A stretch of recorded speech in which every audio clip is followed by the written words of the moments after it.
Bonjour mesdames, messieurs, bienvenue à Série 15, votre web TV dédiée au rugby languedocien de la 4e série à honneur.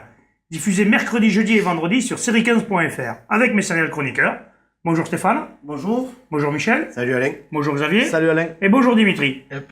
Alors ce week-end, messieurs, commence le championnat de France. Commençons par la 3e série. Oui, Stéphane. donc le championnat de France démarre ce week-end. Donc ça va, c'est bon, ces phases finales là, avec, ça va sentir les grillades au bord des terrains, les tribunes colorées avec tous les supporters. Ça va être sympa. Et donc en 3e série, Villeneuve-la-Comtale donc doit jouer un barrage contre l'équipe de Mourenx, un club béarnais qu'on connaît bien, qui était placé plus haut. Ça me surprend de les voir là en 3e série maintenant.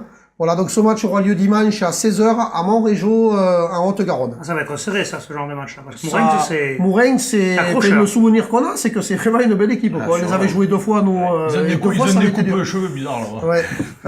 capillaire. Ça avait été 2 fois de bons souvenirs, mais en fait, ça risque d'être compliqué, quoi. Attends, Villeneuve-la-Comtale, alors. Lévian Canet, quant à lui, est qualifié d'office et jouera donc en 16e le dimanche suivant. D'accord. Passons maintenant au 32e de finale de 2e série. Michel. Alors en 32e, Trèbes, le champion, jouera contre Bompas, qui est entraîné par Jean-François Chalier, bien connu dans le Biterrois. Le 15 duo Languedoc, finaliste, jouera contre d'autres Catalans de Villelongue de la Salanque, à Névian.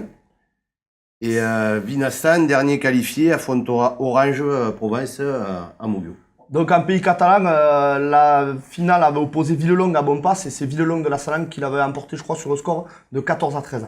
Ouais, deux équipes qui se niveau, a priori, Vinassan, bon, parce que les Catalans, c'est toujours un peu compliqué à jouer. Vinassan ça tirage plus Ça risque de tomber facile. Orange, les équipes de Provence, en principe, sont un peu en dessous. Ouais, en principe. Vinassan devrait avoir plus de facilité, peut-être. On leur souhaite. Pour Trèbes et pour le Haut-Languedoc, ça risque d'être difficile. C'est d'entrée, c'est compliqué. Passons maintenant au 30e de première série. Alors en 32e de finale de première série, Villeneuve-les-Maglones, le champion, affrontera Vauvert, le champion de Provence, à Moguio dimanche à 16h. Ensuite, Toche-Corbière, le finaliste, affrontera l'Avantia d'Ortan, un club du Lyonnais dans la Drôme, à Donzère dimanche à 15h. Et Prades-Pic-Saint-Loup, donc qualifié en tant que meilleur demi-finaliste, affrontera Aris Domazan, un club de Midi-Pyrénées, à Douzens dimanche à 15h.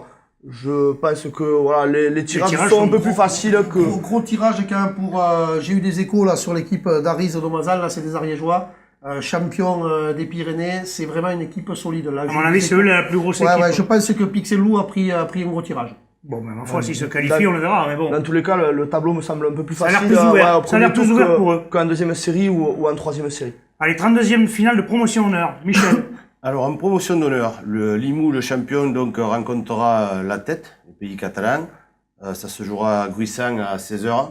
Donc là aussi, je pense que ça va être un peu compliqué quand même. Oui, la Tête, c'est une grosse équipe. D'attaquer la compétition contre eux. Olonzac, le finaliste, rencontrera l'ESC BAC à Saps. Alors, Lesbac, Ispara Bachas, j'arrive jamais à le dire. Ispira de la Glie, on avait joué cette équipe aussi il y a quelques années. C'est un club qui est entraîné par c'est un club qui est entraîné par un ami à moi, Lionel Pérez, que je salue, qui a été champion des promotions d'honneur chez les Catalans. Donc là aussi pour Lonzac, il commence sur un gros morceau d'entrée. Il y a 2 gros morceaux d'entrée. Voilà. Là, hein. Et ensuite les Rives d'Orbe, dernier qualifié, jouera contre Ajaccio. Donc à Pennes-Mirabeau, dans les Bouches-du-Rhône, à 15h. Donc là aussi, Ajaccio, une équipe qu'on a croisée et que j'ai vu qui est assez performante aussi. Donc là aussi, je pense que ça va être compliqué. Ils ont un tirage trop favorable. Ouais. Dans tous les cas, moi je pense que les Rives d'Orbe, c'est eux qui ont le tirage le plus facile. Oui, je pense, parce que la Tête et puis l'autre club catalan. Ils vont mieux les jouer au rugby qu'au football, je pense. Jouer les deux clubs catalans au premier tour du championnat de France, c'est toujours... Les Catalans, c'est compliqué, c'est toujours un premier tour difficile. Allez, maintenant, nous passons au 32e de finale, honneur. Oui, donc, en honneur, Palavas, le champion, va jouer contre Fos-Istres, un club de Provence. Donc, ça se jouera là-bas, à Saint-Rémy-de-Provence, donc, en Bouches-du-Rhône, à 15h. Conques Villemoustoussou, qui était finaliste, va jouer contre Uzès, encore un club de Provence. Le match aura lieu à Bédarieux à 15h. Donc, match à aller voir si vous êtes dans le coin, parce que c'est pas loin.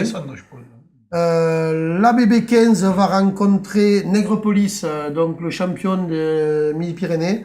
Le match aura lieu à Castelnaudary à 15h30.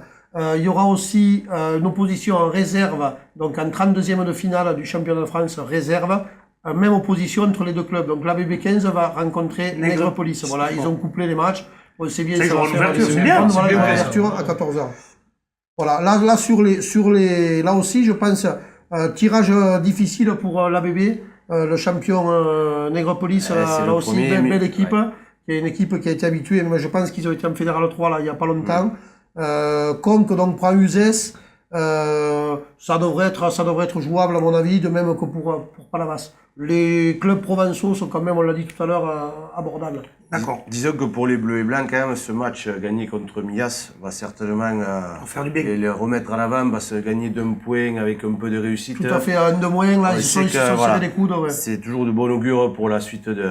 Donc même s'ils prennent des premiers, je pense qu'au niveau du moral, il doit être au beau fixe. En tout cas, on souhaite vraiment de tout cœur, on est vraiment de tout cœur derrière tous les clubs du Languedoc là, qui démarrent dimanche le championnat de France.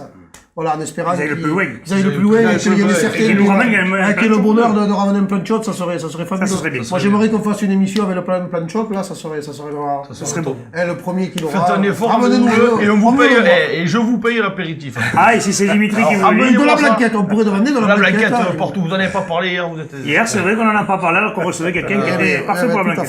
Passons aux jeunes. Oui, donc en jeune démarre aussi là les phases finales. Donc il y a les finales du Challenge Grand Sud, donc une compétition qui réunit plusieurs comités et donc des clubs languedociens sont à l'honneur, notamment le club olympique Toche-Corbière qui place et ses cadets et ses juniors en finale. Bien. Les cadets vont jouer contre Alaric, donc encore un club languedocien, voilà un derby, et les juniors donc de Toche vont jouer contre Fleury. Donc voilà, encore c'est bien pour la région, c'est bien pour l'Aude, ces trois clubs là qui sont en finale de ce Challenge Grand Sud. Parfait. Alors en quart de finale, Cravos ce week-end, Montpellier sera opposé à Clermont-Ferrand. Ensuite, en quart de finale, cadet à la Mercerie, Béziers rencontrera le Stade Toulousain, Montpellier rencontrera Massy et Narbonne jouera contre l'ABCD 15. En cadet Goderman, en quart de finale aussi, Montpellier jouera contre l'ABCD 15. Et en quart de finale, cadet Tellière, les Plages d'Or Port-Tiragnes-Cers joueront contre la Ressort Arganque. Voilà, alors on souhaite bonne chance à toutes ces équipes de jeunes. Voilà, ça fait longtemps peut-être que Blanchot n'est pas revenu à Languedoc. Fabuleux au niveau des cadets à la Mercerie. Là où on trouve les boutons à la mercerie, non c'est pas vrai. Donc c'est sur les quarts de finale, donc 8 équipes, 3 clubs du Languedoc. C'est beau, il y a Béziers, il y a Montpellier et il y a Narbonne. On leur souhaite bonne chance et qu'eux aussi là, ils sont pas loin du bout. S'ils peuvent ramener quelque chose, ça serait bien. Ça ramène quelque chose dans le Languedoc cette saison, quoi. Ça serait bien de ramener quelque chose. Tous les grands, ils se sont marrés, voilà. Messieurs, on vous remercie. On se retrouve mercredi prochain. Transpirez bien sur tous les terrains. Allez, au revoir. On peut pas dire un mot là, c'est ma dernière donc. Écoute, c'est moi qui dirais un mot pour une fois. C'est le découpé à l'intérieur. Je sais On est pressé que vous mettez la pression. Mais c'est vous qui vous. On est des vedettes maintenant. Ah non, mais vous êtes à la vitesse.